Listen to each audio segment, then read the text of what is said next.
Hey everyone, this is Finn. Today in this video, I'm going to analyze one of my recent over-the-board classical time-controlled chess games. Just a bit of context, so my classical chess rating is about 1600 ECF. So I think this analysis hopefully should be interesting and instructive for beginner chess players and intermediate chess players who are looking to improve. So let me tell you a bit about the game. So first of all, my opponent has an English Chess Federation rating of about 1900. However, I found out that this is a provisional rating, so I'm not sure entirely how accurate that is. I think he played very well in the game, especially in the opening phase, as we'll see. Um, and I've also since added him on Lichess, and his Lichess Blitz rating is about 2000. So definitely a strong player, although 1900 may be a little on the high side in terms of the ECF rating, which is roughly equivalent to FIDE rating. Okay, so, and by the way, one reason I wanted to analyze this game on video in particular is I think there are a lot of instructive lessons here about time on the chessboard. Not time on the chess clock, but rather time on the chessboard and tempi. So as we'll see in this game, I was suffering a lot in the opening because White was able to develop very quickly. And I was really behind in terms of the speed of my development. However, my opponent later on neglected to consider tempo gaining moves that I could play. And I managed to use these tempo gaining moves to neutralize his attack and later to gain counterplay and win material. So at the beginning of the game, as we'll see, my opponent played very quickly, everything came with tempo. And at a certain point, he no longer had to rush his position. His position was so good, he actually had time to exploit a space advantage and just crush me slowly. He tried to rush things with an attack in a way that allowed these tempo gaining counter moves from me. So this is something that I am trying to improve on as well. So to understand and really appreciate the value of a tempo. In a sharp position, a tempo means so much. And I think GM Jesse Cry has been really, really instructive on this in some of his material. He describes himself as a tempo fiend. And there were definitely positions in this game where I had to realize that one tempo was going to be extremely valuable. So, okay, let's get on with the game. So I was playing black here. I played my normal Sicilian defense. My opponent plays knight f3, I played d6. Now, I normally play the Najdorf Sicilian, but this normal setup for me was not possible here because my opponent played the move bishop c4 here. And this is a bit of a rare move, but I think it's a decent move, and it's not entirely clear what black should play against this. And as a matter of fact, I believe that the move that I played is quite a serious error. I think it's now, I should say, by the way, I haven't checked this game at all with the computer yet. So I don't know to what extent my analysis is going to be objectively correct. But I think it's more interesting for everyone to see an analysis without the computer, right? Just let's try and work these things out on our own. So the move that I played is e6. And it looks very normal. And, it was move 3. I didn't want to spend 20, 25 minutes on move 3. So I made this move pretty quickly. But actually, this was a bad decision. I should have spent more time and I should have worked something out. So why is e6 a bad move? As far as I can tell, anyway, on reflection. So e6 looks very normal. It looks like it's controlling the center. It looks like it's opening up space for the dark square bishop here. It looks like it is blunting the bishop, which has been placed onto the c4 square. It looks like it's controlling these important central squares as well. However, another way of thinking about it would be White has got 2 pieces developed and is ready to castle. And black has got 0 pieces developed, which isn't necessarily the end of the world, but it is just a sign that white is going to be quicker. So going back to that theme of tempo, I think white has already got reason to be happy in this position. But there's actually something more concrete which makes this e6 move bad. And that is to do with the fact that my opponent castled. And now, okay, I played knight f6, which looks natural. And my opponent now can play the move rook e1.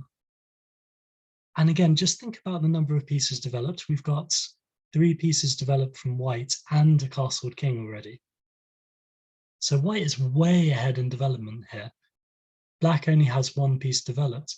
And what makes matters worse is that after I play bishop e7, preparing to castle myself, white plays the move c3. And how am I going to stop this plan of d4, c takes d4, c takes d4, in which case white is going to have a large pawn center with the pawns on e4 and the d4 squares. So not only has white got this lead in development, they're also going to have this huge center, whereas my center is going to be very small with these pawns on e6 and d6. So how does this link back to e6, the move e6, and why it's a mistake? It looks so natural. Well, the thing is, after e6 and castles, when I attack this pawn on e4 with the move knight f6, white can defend with rook e1, whereas if I do not play e6 and I play knight f6 immediately, a more aggressive developing move, well, in this case, white cannot play rook e1 yet to defend. So in this case, I believe white would either have to play the move d3, protecting the pawn, or white would have to play the move knight c3. And hopefully you can see that in this case, let's say white plays knight c3, developing a piece. Well, now white does not have this plan of going pawn to c3 and pawn to d4, thereby establishing the huge pawn center. So now, if white ever plays d4, now I can take that, and I have something which is much more similar to my normal Najdorf lines. I think I could probably play the move a6 here, and I think we're back into a regular kind of Najdorf position with bishop c4. Note how, yes, white has a lead in development here, but white does not have a huge pawn center with the pawns on e4 and d4. In fact, black is the one with more center pawns, and that is one of the ways in which black gets compensation or gets a positional edge sometimes in the Sicilian defense. So actually, this move e6 was, I think, very bad because of how it allowed this huge pawn center to develop for white. So rook e1, bishop e7, c3, and now I started to recognize that something had gone wrong because I knew that this huge pawn center was going to be created one way or another. I don't think there's a way to stop it.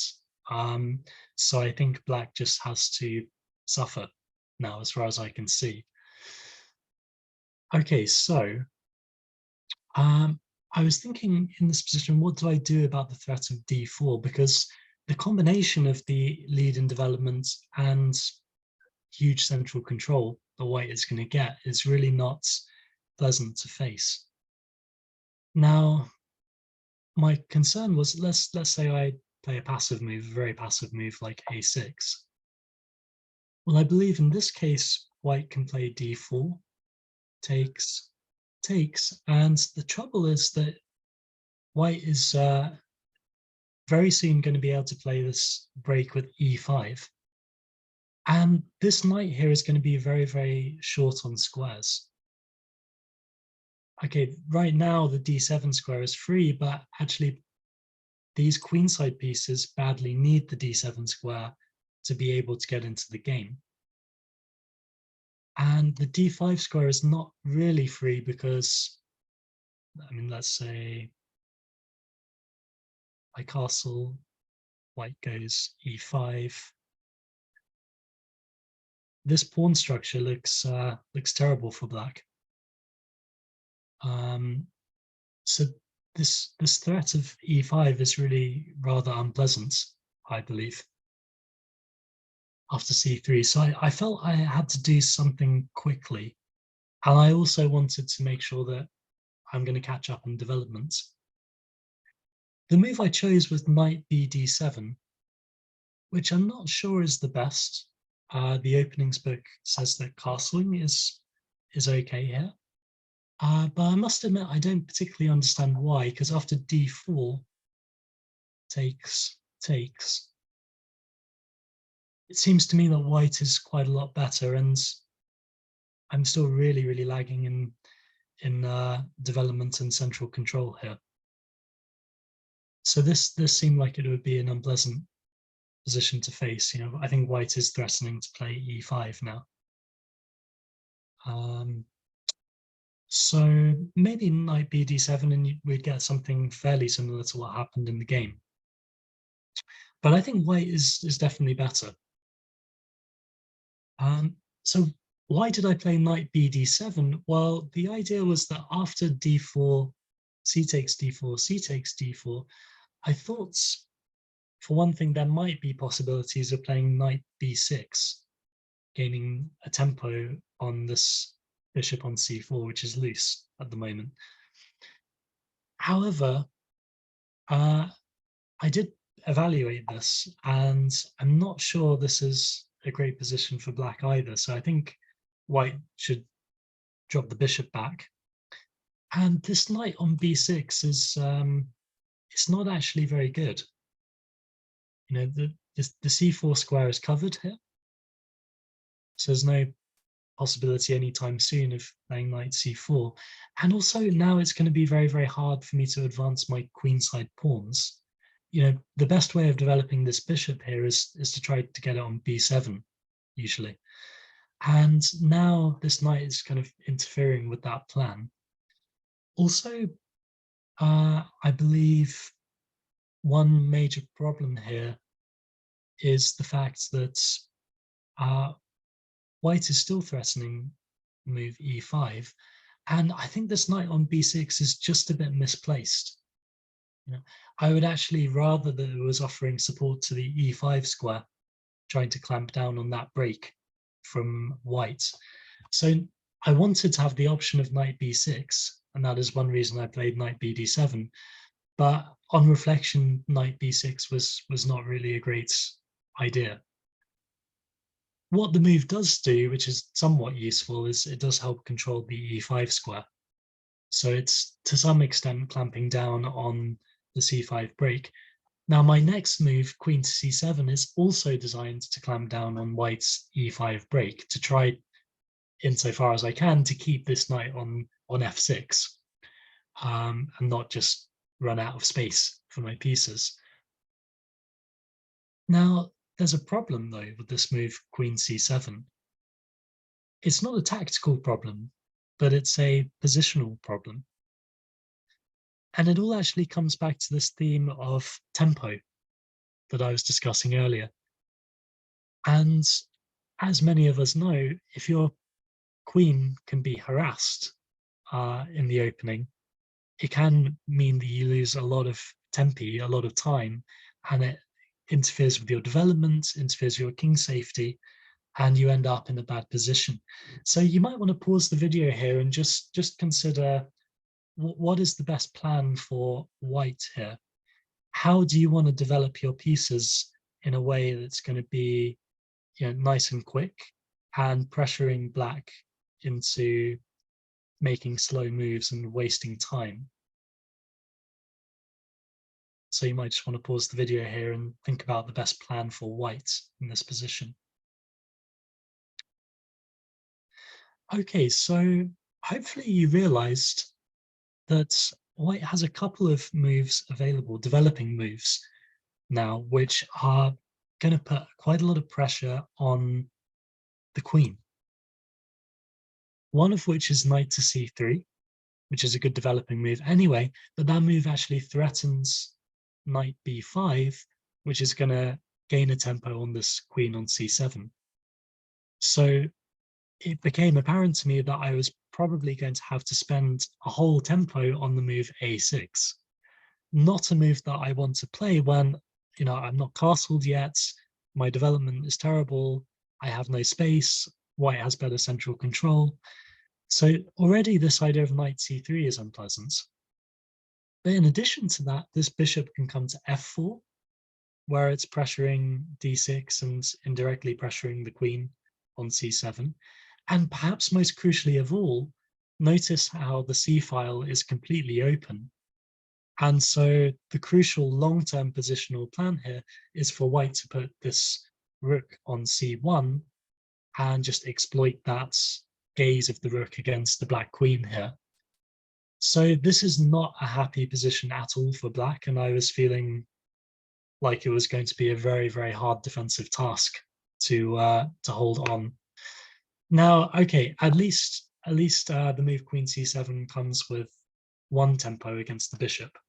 So bishop b3, and this gives me time to castle, at least. So at least my king isn't going to be immediately butchered. But I still felt I'm definitely worse. And okay, I've kind of gained a tempo by playing queen c7 and attacking the bishop, but I'm going to lose more than one tempo because of the vulnerability of this queen. So was it a poor decision to play queen c7? I'm not entirely sure, because what it does offer is some temporary control over e5. So I am clamping down rather, on the possibility of the e5 break from white for now. But that's not going to last too long, as we'll see. So white plays knight c3 in line with what we had just analyzed. I played a6. I think allowing this knight to b5 with the resulting pressure on this kind of weak d6 pawn would just be quite unpleasant. Also, on the positive side, if I get a chance, I would like to play the move b5 and follow it up with bishop b7, in which case my development is not too terrible. So I thought, in fact, that white might try the move a4 here, just to prevent that plan from black, just to clamp down on any kind of expansion or counterplay or effective developments that black could do. And I think that a4 would be quite a strong move. But the move my opponent played also seems quite strong. Bishop f4, getting ready to play rook c1 more quickly, which makes sense. Developing this piece to an aggressive diagonal, and again exposing the placement of the black queen. Okay, so this is a tough position for black, and I'm already very, very conscious of being worse in this position. I'm very, very conscious of my space disadvantage. My bishop on c8 is a bit like a French defense bishop right now. It seems very, very hard to get it developed. Now you might think, can black afford to do something like this b5 idea and trying to play bishop b7 developing? Well, I think the problem here is that this break with e5 is now possible, because look at all of these pieces which are controlling the e5 square now. White has 4 defenders on that square, and I've only got 1, 2, 3 defenders. And this just looks very, very uncomfortable. So I can try to take, relieving the pressure, but white can take with the pawn, and it's just not clear where this knight is going to go. I think in this particular position, knight h5 is not really that great, because I believe white can just drop the bishop back. And this knight on h5 is now a huge tactical liability. I mean, it's pretty much trapped. In fact, I think white may be threatening move g4 here just to trap the knight. And it's pretty hard to move it anywhere. So I don't think this is viable for black as far as I can tell. So Basically, I felt I can't just allow the move e5, or I certainly can't allow it to come with tempo against this knight on f6. So I also figured that I have a space disadvantage in this position, quite a severe space disadvantage. So surely it makes sense strategically to try and exchange some pieces, right? Maybe the immediate knight h5, and now e5 is not so scary because it doesn't come with tempo against the knight on f6. So I was thinking, is black just going to allow me to exchange this piece? Because if they do, I felt I'd be quite happy about that. This might be another instructive moment to pause the video. See if you can figure out the best move for white, or think about what you would play as white here. Now, my opponent played the move bishop g5. And initially I was thinking, well, fantastic, I get to trade a pair of pieces. Why is he doing this? Surely he could have played bishop e3, and his position is still great. And by the way, I think that is a very reasonable move, because now this knight on h5 is definitely weird, and it's also potentially vulnerable to the attack of the queen on d1 here. So bishop e3 I think is reasonable, but bishop g5, I had to ask myself here, why is my opponent offering the exchange? What is wrong with move bishop takes g5? Well, here's the thing. So I calculated that, okay, of course, white recaptures with knight takes g5. And now this knight on h5, excuse me, this knight on h5 is hanging, right? So you either have to move it to f4 or you have to move it to f6. Now, knight f4, I think, just doesn't work because white can play g3, chasing it away. And let's say we go back.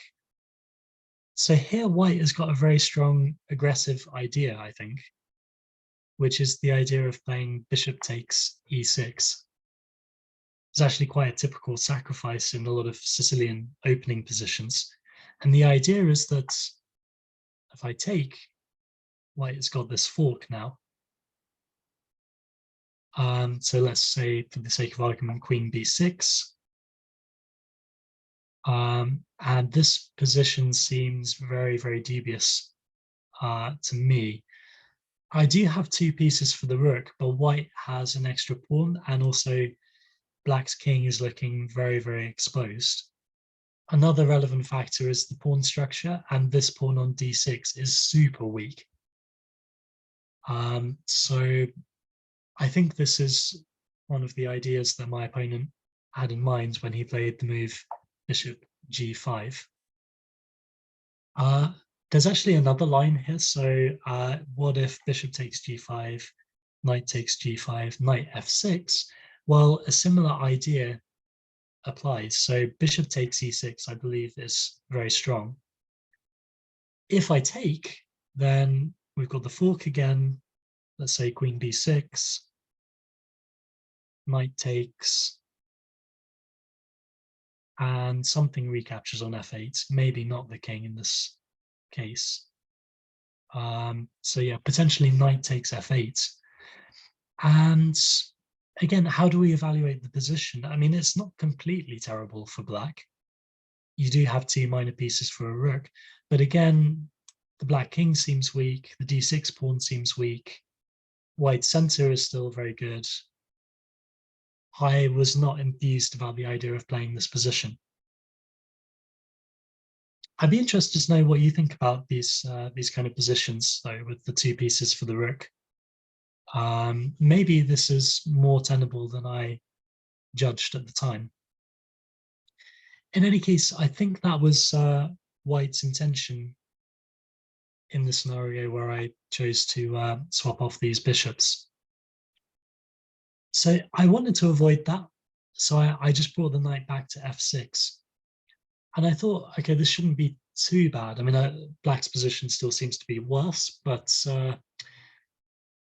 it's not such a doomsday scenario yet, I think. Okay, white just carries on with development, rook c1. And all of white's pieces are beautifully developed here. All of the minor pieces are really nicely developed as well. So this is getting really quite uncomfortable. I have to be extremely cautious in this kind of position. I've just lost too much time, and I'm running out of time to complete my own developments. There's a nasty threat here of knight d5, using this glare of the rook on queen. And potentially also, I think white is threatening move e5, in which case the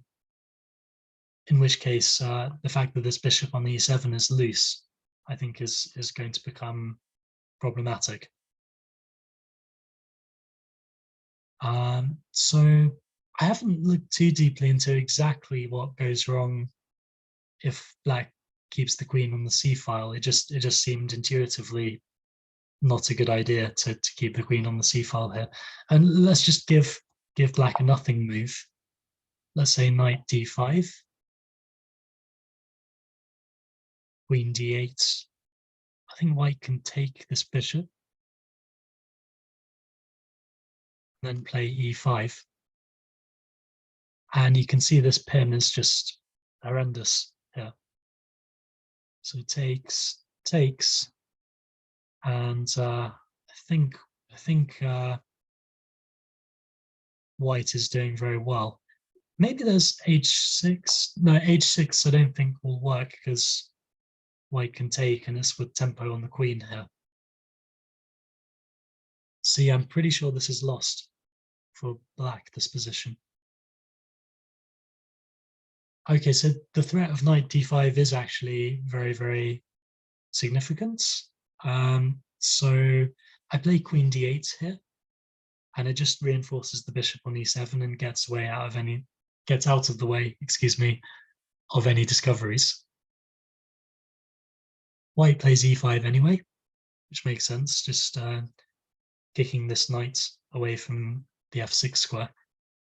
So here I think it's important to play knight e8 immediately. And this is a decision that I'm quite pleased with, because now we actually are threatening to trade a pair of pieces.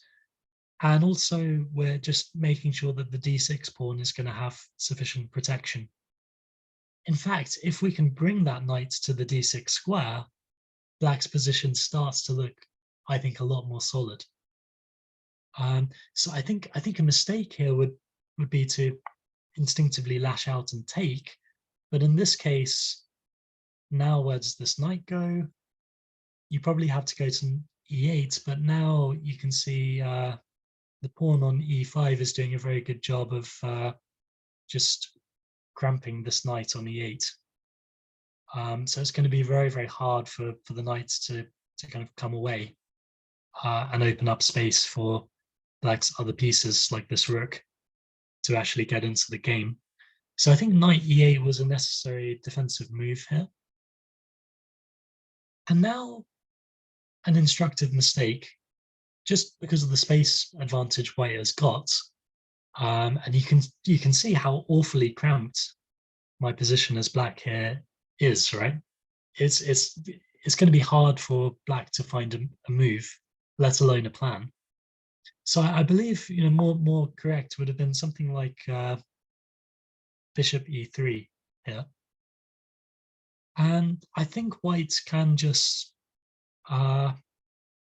wait for black to suffocate here, and this is the curious thing about time on the chessboard, right?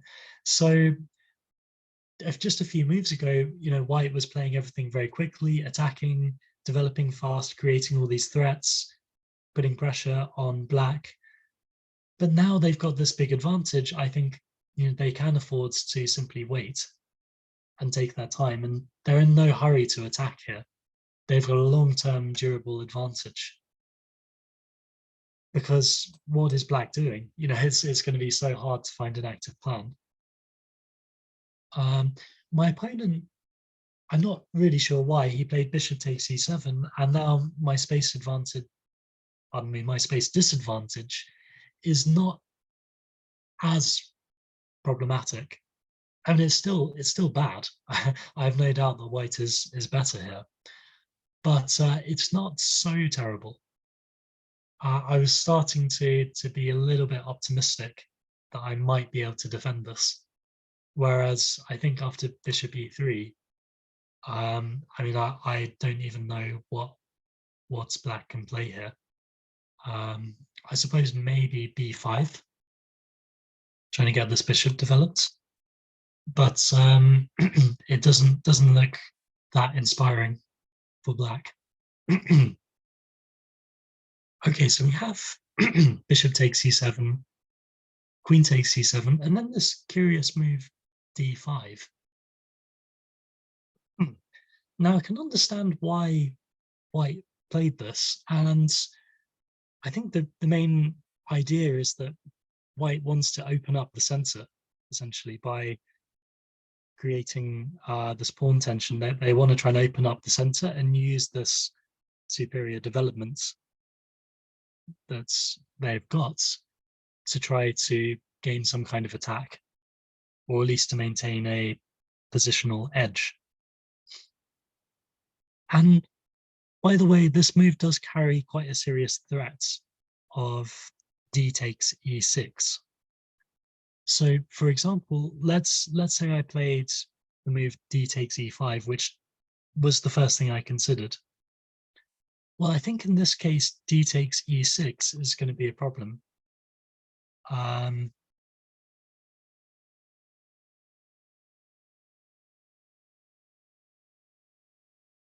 Something like this doesn't look great for black, in my opinion. Notice how this pawn here is extremely weak. In fact, it might be even more logical.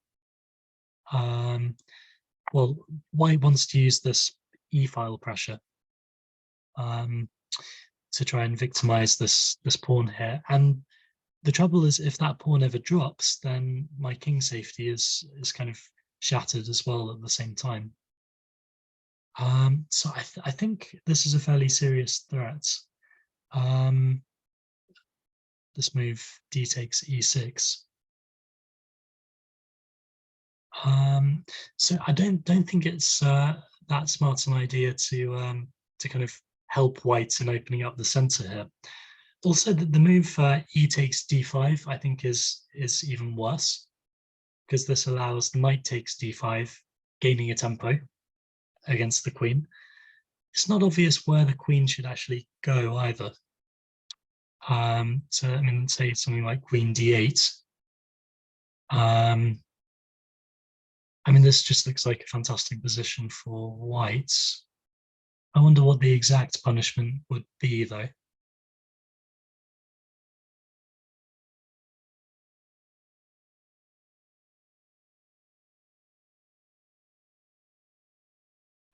Probably you don't want to allow the knight to come to d6. So yeah, maybe white can just afford to play this position patiently, and they just know that, again, they're better. They're not in a rush. It's going to be incredibly hard for black to get their rooks in the game.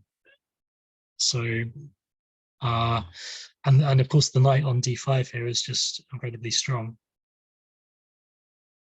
White has this target on d6 as well. So I think the move d5 would have worked out very well if I had played either of the pawn captures here. But fortunately, I've realized that I don't have to capture either of those pawns. So I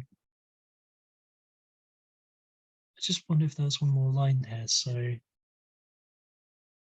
yeah, so this was an interesting line actually. After d takes e5, if I'd responded with d takes e5,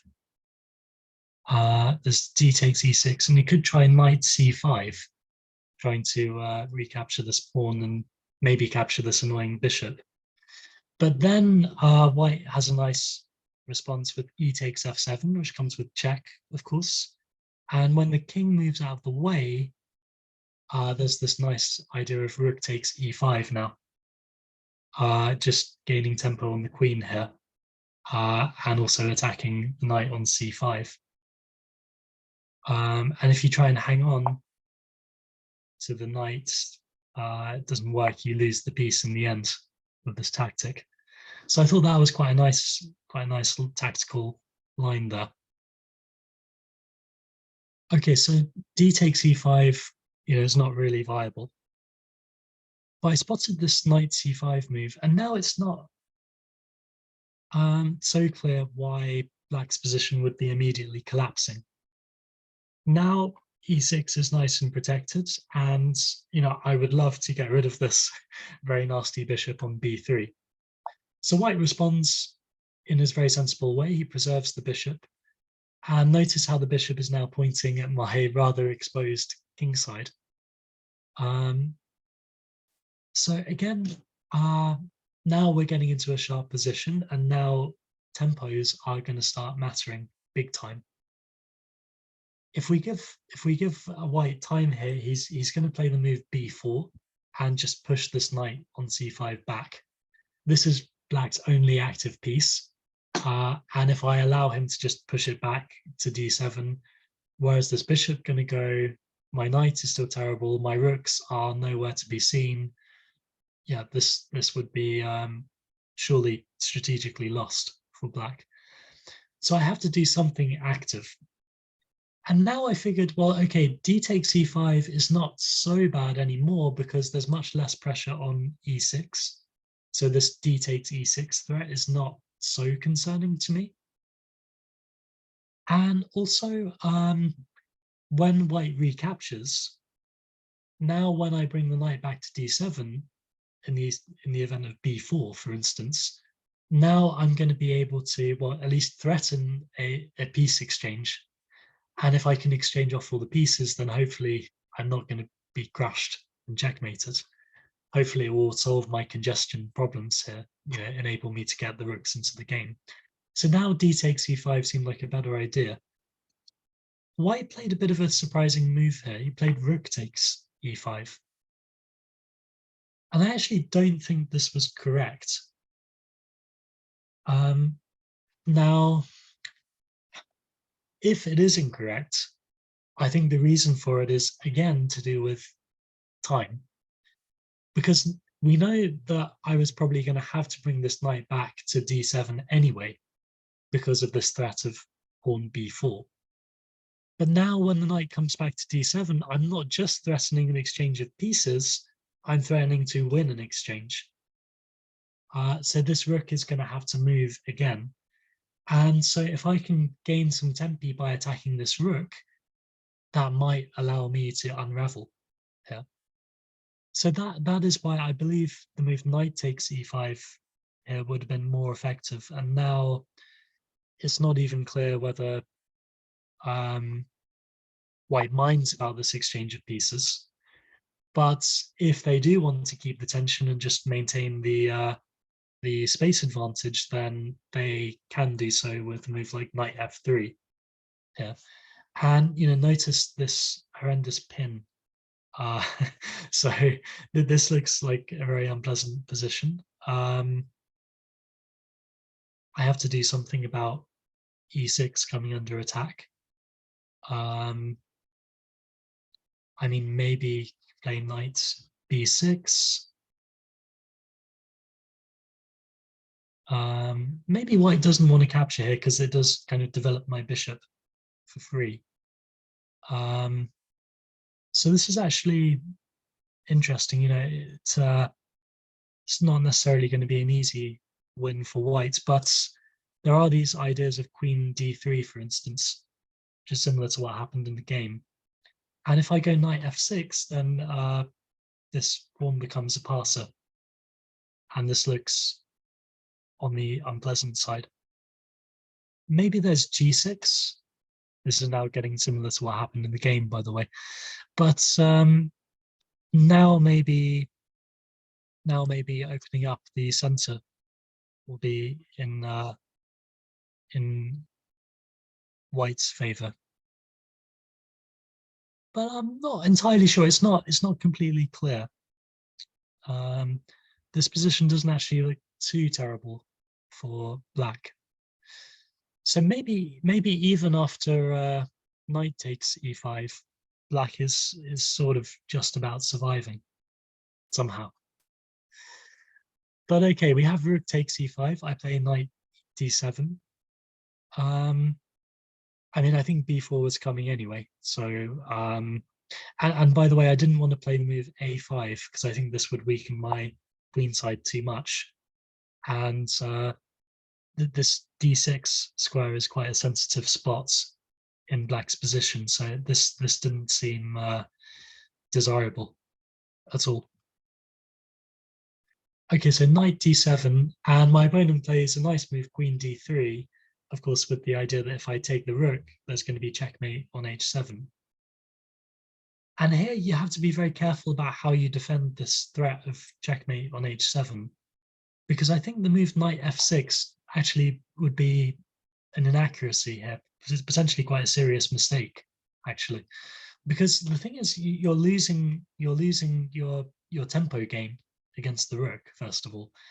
And secondly, this doesn't really end the attack, because now white has to move knight g5 and h7 is still a problem. Right? If you play h6, white can play knight h7. And this just, I don't know if it's winning for white, but it just looked unpleasant. I can't take it because there'll be checkmates, and white is threatening to take my knight now and essentially push d6 after. So I'm not sure what black could do to defend here. Maybe you could try knight d6. No, this won't work. Because now how do you stop checkmates? I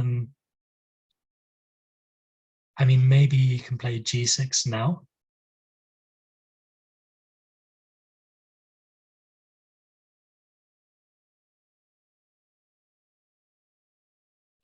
But I think white is pretty happy here. I think this pressure looks pretty good. But okay, maybe black isn't immediately dead. In any case, I think a better move than bringing this e knight to f6 is to play g6, just blocking the sensitive diagonal. Due to the lack of the dark square bishops, these weaknesses are not that easy to exploit. And it's just not entirely clear how white can continue the attack. In principle, something like h4, h5 looks scary, but your rook is hanging on e5. So I don't think white has time for this. So g6, and I think the rook now has to be moved, so I have won my tempo. And he plays a fancy looking move, rook h5. It looks very aggressive, and of course it can't be captured because again there's going to be mate on h7. But now another tempo gain, knight d to f6, and I'm actually starting to put some pressure on white's center, as well as now threatening to take his rook. So when you're on the attack and have the initiative, I think this is quite instructive. You don't want to allow your opponent to have tempo gaining moves which improve their defensive position. Now this knight is on f6, my king seems actually pretty safe, right?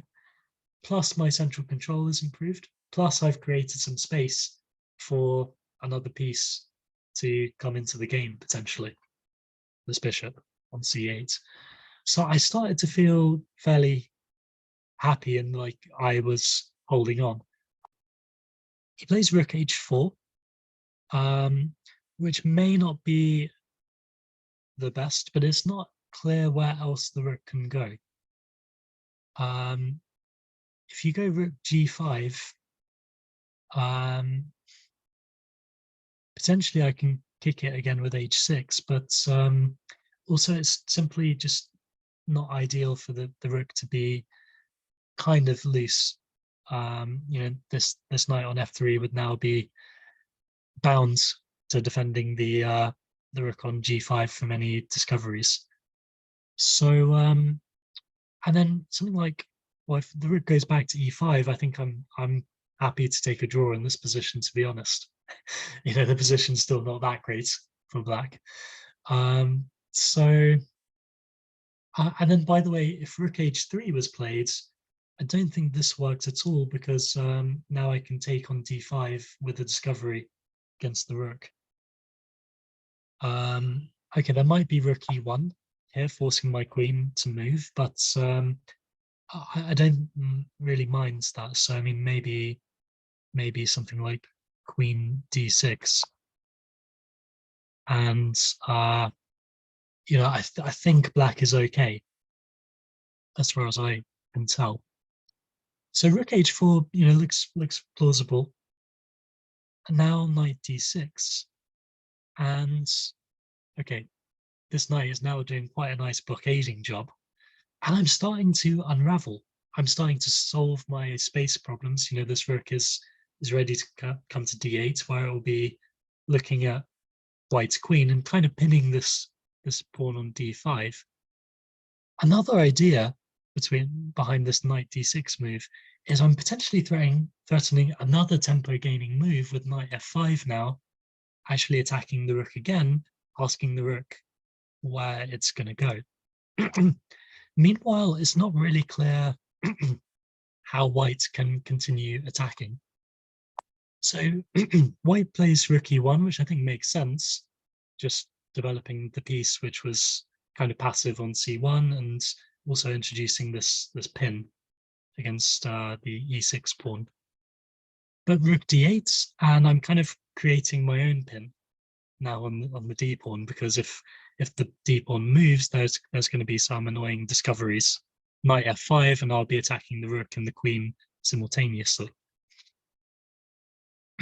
And here, I think, in this position, where it feels like white should be fine with a normal move, feels like white should be fine, but maybe white needs to consider removing the queen from this d file now. Something like queen e2, maybe. I haven't analyzed this in detail at all, but I think white is still doing okay here, as far as I can tell.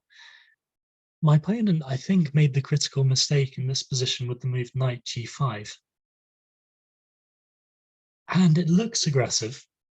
It looks like h7 is going to be a threat, and it looks like the e6 square is going to be weak. But e6 is not that weak. It's defended 3 times. And I'd be quite happy to get my bishop finally into the game. But the real problem with knight g5 is that this is a loose piece now, and it's tactically vulnerable. And so, going back to the theme of the game of tempo gaining, I now have a nice tempo gaining move sequence, which I think puts white into some quite serious trouble. So knight f5, attacking the rook. Now, where is the rook going to go? It doesn't have many squares. It can't go to these squares without being captured. Can't go here. Maybe it could go to f4, which can be maybe considered. But then the move knight takes d5 is very strong, because it attacks the rook, and we're winning a pawn. And we've got this X-ray against white's queen here. So it's, I mean, maybe white needed to consider some kind of evasive action with something like rook a4, just vacating the king side altogether with the rook. But now I think knight takes d5 might still be an idea. I mean, there is this pin, right? So you have to be quite careful here.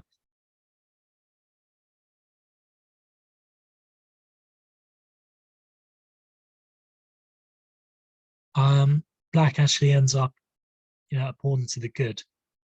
Not that this would necessarily be easy to win, by the way. You do have an isolated pawn. But okay, you can see that white has lost a bit of control already. He plays rook h3, and now knight takes d5. This idea is very strong, again with the x-ray against the queen. And what this, I mean, I'd been defending all game, right? So I was still in the mindset of thinking that I just wanted to survive. But the more I looked at this position, and by the way, I didn't have much time here. I probably had about 15 minutes, whereas my opponent had at least half an hour. His moves were fairly, he was able to make his moves fairly quickly in the opening. So I didn't have too much time, but I started to realize that, if white is not careful, white could lose this game in the next 1 to 2 moves. I mean, okay, by playing knight takes d5, we've unveiled this attack on the loose knight on g5.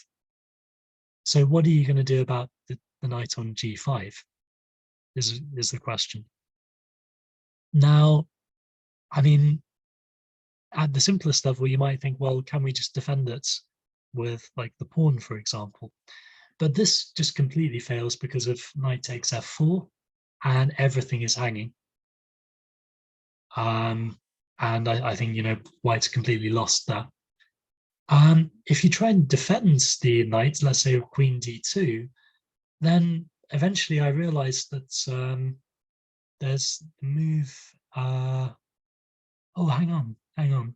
So I was thinking that knight takes c3 would be good. Oh yeah, knight takes c3 is winning. Because if the queen recaptures, then we take the knight on g5 and we're a piece up. And any other recapture just allows the queen to be taken. So black is just winning material there. So as a matter of fact, after knight takes d5, I don't really see how white avoids loss of material.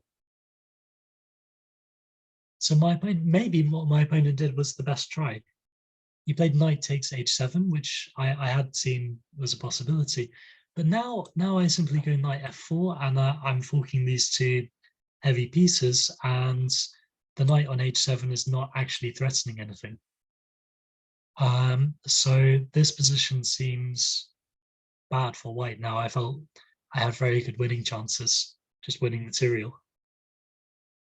So it's a curious thing, right? So just in the space of a few moves, if we go back to, let's say, this position after queen d3, it looked like black was very much on the defensive, right? There's this threat of mate in 1. Black's pieces are terrible, very passive. There's not much space. But my opponent somehow, went wrong and misplayed this position and just allowed me these tempo gaining moves.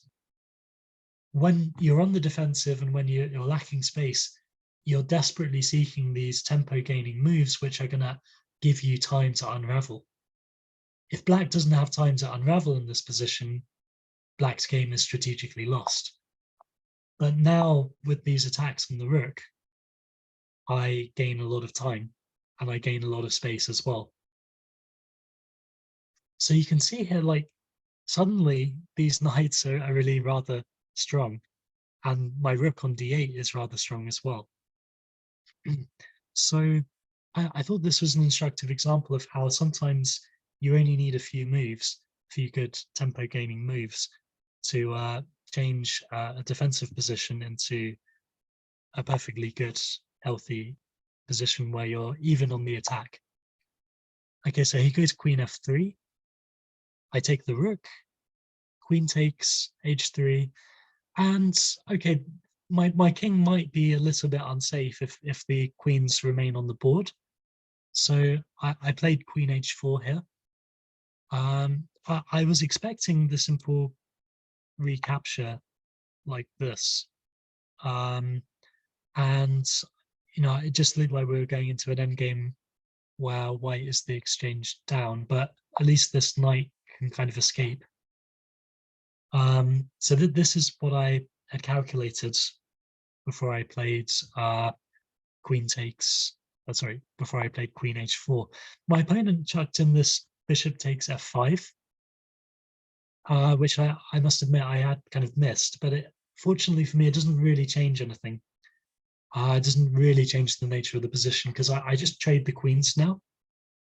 And okay, there is a check, but king g7 and the knight is hanging, and white has to spend a move reclaiming the queen here. So bishop takes h3, king takes f6, and this endgame should be winning. The downside was that I only had 8 minutes on my clock, and no increments, by the way. So it was a little bit scary to have to convert this under some time pressure, but 8 minutes was not too bad. So there are a couple of instructive moments in this endgame, but I'll play through fairly quickly. Okay, so with knight g5, white is actually threatening to play f5 and using this this pin to try and win a pawn back. So I step out of that pin with king f6. I'm now threatening rook d2. So white counters that with rook e2. I bring my rook in, I double my rooks, and I'm quite happy to trade pieces here. Now this move, I think rook 1 to d2 check was probably not very accurate. I think it would have been better to immediately play rook b1, just attacking the pawn here. And if he saves the pawn, I've got this check, and I'm going to get both rooks to the 7th rank, which I think would spell doom for white. So I really probably should have done that, because my rooks jointly together would have been a lot more active and hard to counter. I'm also just immediately winning a pawn here, pretty much, because if white blocks, I've got this rook d to d2, and yeah, a2 is going to be lost at the end of the line there. So rook e2, though, so I played this check. I trade a pair of rooks. I play rook c8. I'm just wanting to kind of infiltrate white's position. And this, I think, is an instructive mistake. You know, king d3. My opponent perhaps thought that he's bringing his king close to the center. But after king d2, you know, my rook doesn't have good infiltration squares immediately. So I probably would have played something like rook c5, just going for a more kind of patient approach, and gradually activating the rook. So I think king d2 would have been a lot more resilient, actually. And these kind of endgames are not always easy to win, especially when you're in time trouble. But now rook c1, and it's getting fairly straightforward. Okay, so my opponent is trying to attack these pawns, but I want to put them on dark squares anyway, so they'll be out of the way of the bishop, and my rook is just nicely controlling this file, preventing the white king from attacking. My opponent plays bishop c4. I think this was also a mistake, because now I can play rook h1, just winning this pawn. So I think a stronger move would have been to bring the bishop back like this. And okay, I'm sure it's probably still winning for black, but it's not entirely clear which pawns you're going to be able to win. Maybe here the idea would be rook a1. And the thing is, well, okay, maybe black has to be a bit worried about this, but I think it should be okay in the end. I mean, you don't mind sacrificing one pawn here, and this past pawn, I think, should decide matters. So okay, rook h1, b3, and now I'm just winning another pawn. and my opponent resigned in this position. The idea behind rook g1, by the way, is to be able to play rook e1 check and to just try and force the white king to a more passive position and start just slowly infiltrating and bringing these pawns forward. And notice how the b4 pawn is really not easy for white to target. I mean, if white could take on b4, then this passed pawn, as it would be in that position, would potentially be annoying. But as it is, white has no counterplay, and so that's why my opponent decided to resign here. Okay, great. So hopefully you found that interesting and instructive, everyone. I think, yeah, as I said, this game was all about tempo, and clearly, okay, with this move, Queen c7, I was really actually committing to losing quite a few tempi, because these natural developing moves for whites just made it very unpleasant for my queen here. So in this kind of position, you know, white is just way ahead in terms of development and central control, and that's what made this position so unpleasant. However, in this situation, first of all, I think it was a mistake to exchange the bishops, just relieving my space problems a little bit.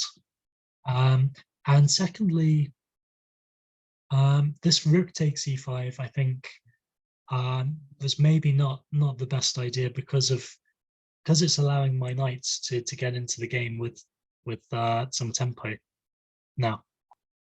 So queen d3, g6, neutralizing the attack, and now I start to kind of get my pieces out. Well, finally. So yeah, here I don't actually see how white avoids losing material after this knight takes d5. So in the space of a few moves, I thankfully managed to turn defense into attack. And I think that really shows the power of tempo gaining attacking moves. All right, thanks so much, everyone. I hope you found that interesting, and take care. Cheers.